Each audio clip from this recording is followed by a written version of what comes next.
Okay. For this class, the Examine Life, we watched a YouTube documentary on Cary Grant and read the first chapter of The Examine Life by John Keeks. What I got from both is that true happiness comes from being intentional and honest with yourself, dealing with the hard truths, examining them, and choosing how you want your life to go. Cary Grant was an American actor who appeared dreamy and perfect. However, he went through much of his career and life heartbroken over the idea of maternal abandonment, not knowing the full story that impacted his childhood. It seems that he didn't fully become content or happy until he was able to be honest about who he was.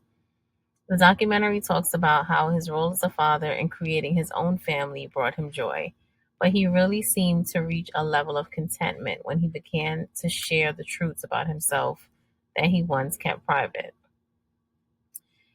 In chapter one of The Examined Life, John Keeks uses the case of Mill to show what an unexamined life looks like: superficially comfortable on the surface, but shallow and directionless. Mill never questions his choices or values. His day to day is mundane. He just drifts through routine without any real meaning or ownership over his life.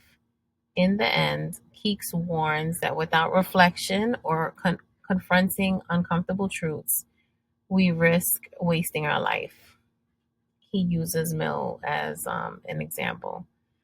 Their stories remind me that self reflection isn't just about retelling what happens, but about asking what it all means and how it shapes the way we live today.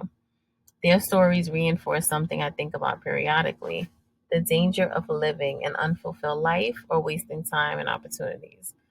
My mother often says youth is wasted on the young. And as I mature, I understand that line more and more. I've learned to be reflective and forgiving of my own mistakes, seeing them as a part of growth rather than failure, something to learn from. At the same time, I've become more intentional with my time. Sometimes that means tasking to move forward, and other times it means slowing down to simply sit, breathe, and be present. Thank you.